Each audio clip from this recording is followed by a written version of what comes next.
I stood inside that cavernous courtroom completely alone, without a lawyer beside me and without a single friendly face in the gallery. Across the mahogany aisle sat my wealthy uncle and his high-priced corporate attorney, both grinning smugly as if the final outcome had already been permanently decided in their favor. They believed an active-duty military service member home, on emergency compassionate leave, for exactly 10 days, would crumble into total submission the moment real legal pressure was applied. Then the presiding judge walked in, adjusted her reading glasses, reviewed the case file, and looked straight down at me from the bench. What she said in that quiet room stopped my heart cold. She leaned forward and asked if I remembered who she was. I had never seen this woman in my entire life, or at least that was what I truly believed at the time. I had no idea that her simple question was about to turn this entire hearing upside down, completely dismantle my uncle's fabricated claim, and expose a predatory conspiracy meant to steal everything my father built through decades of honest sacrifice. My name is Staff Sergeant Kendra Hayes. I serve as a field avionics specialist in the United States Air Force, and for the past 9 years, military service has been my whole life and highest purpose. The reason I chose to enlist was my father, Arthur Hayes. He was a master machinist, an honest craftsman, and a devoted widower who raised me completely by himself after my mother passed away when I was 7 years old. We grew up in a modest lakeside town, living in a handcrafted home on Cedar Ridge that my father expanded with his own calloused hands through years of patient labor. Every corner of that property was tied to an unforgettable memory of him, from the wooden swing on the porch to the workshop where he taught me the value of honest work, personal discipline, and standing firm against hardship. He was the kind of man who would quietly give away his last dollar to help a neighbor in need and never mention a word of it to anyone. 6 months ago, tragedy struck when my father suffered a sudden fatal stroke while working at his drafting bench. I was stationed at an overseas air base when my commanding officer delivered the heartbreaking news. By the time emergency travel clearances were finalized and I made it back home, the funeral service was already concluded. My uncle Vincent, my father's estranged younger brother who managed a commercial real estate development firm, had handled the final arrangements. At the time, I felt deep gratitude toward him, truly believing he was stepping in to support a grieving daughter during her darkest hour. I was terribly mistaken. 3 months later, an official legal summons arrived at my military installation. Vincent had filed an emergency probate lawsuit, alleging that my father had signed a private debt settlement agreement, transferring the entire Cedar Ridge property to him shortly before his passing, arguing that because I was away on active duty, the estate rightfully belonged to him. I knew with absolute certainty that my father would never have signed away our family heritage. He was intensely proud of my military career, displaying my service photographs on the living room mantel and boasting to strangers at the local diner about his daughter in the Air Force. But thousands of miles of distance and military commitments left me with almost no time to mount a proper defense. I requested 10 days of emergency compassionate leave and rushed home to confront Vincent in person. When I entered his commercial office, he refused to look me in the eye, coldly stating that the legal paperwork was already filed and that someone in the military had no practical need for a house anyway. I attempted to hire an estate lawyer, but every firm demanded retainer fees far beyond my savings, and none could prepare a full defense in 3 days. When the hearing arrived, I wore my formal dress uniform, held my father's tax records, and walked into court alone.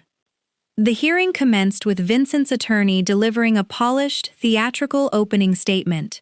He claimed that the late Arthur Hayes had accumulated substantial private debts with his brother and had voluntarily signed a transfer deed to settle the balance, explicitly citing his daughter's permanent absence from the state.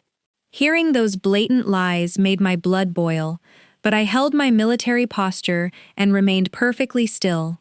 When the judge turned to ask if I had legal counsel present, I stood tall and explained that I could not secure representation within my limited leave window.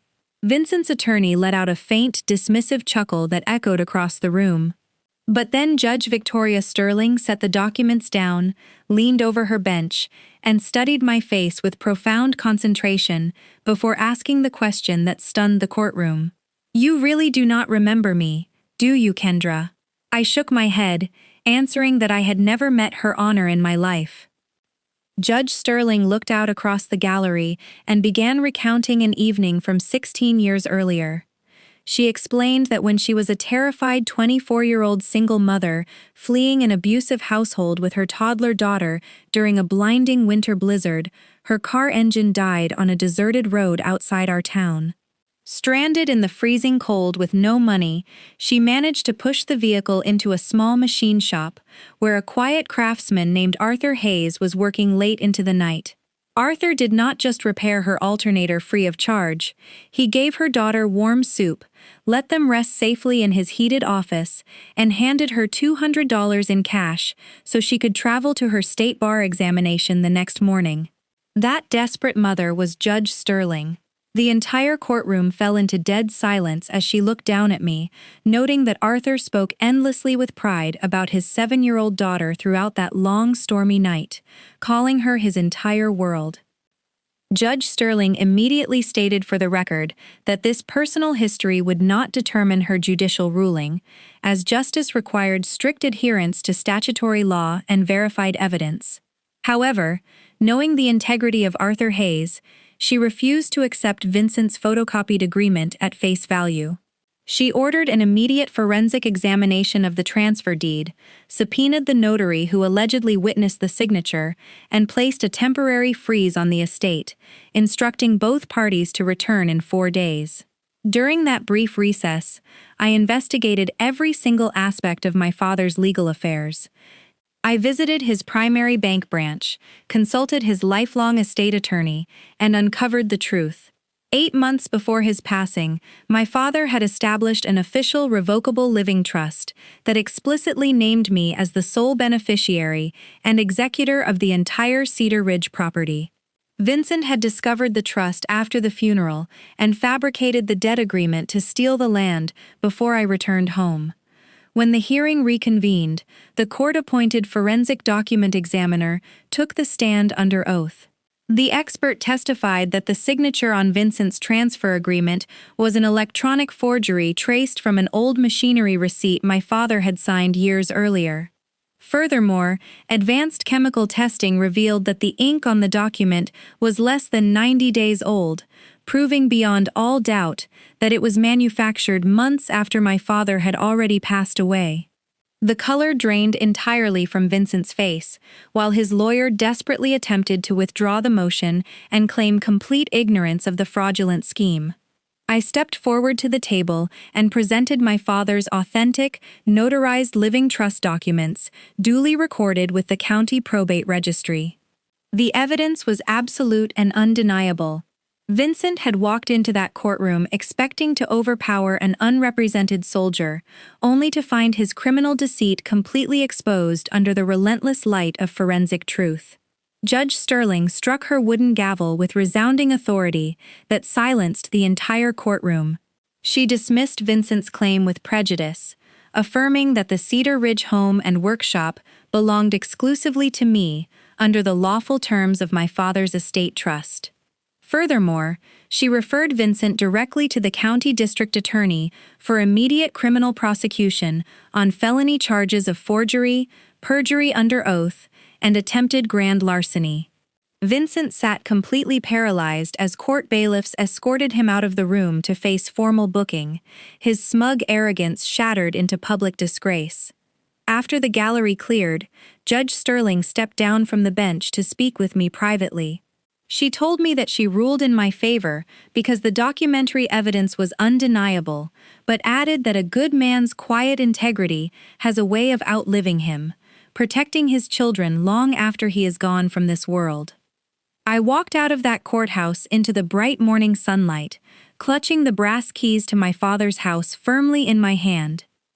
My uncle believed that my military deployment and lack of legal representation made me vulnerable, but he failed to understand where true human strength resides. My father taught me that doing what is right, without seeking praise, creates an enduring foundation that no amount of greed or deceit can ever tear down. That afternoon, I unlocked our front door, walked through the quiet workshop, and felt his proud presence in every beam of hand-carved wood and every tool on the wall. Justice had prevailed, not through luck, but through undeniable truth, personal courage, and the unyielding legacy of an honest man who never compromised his character.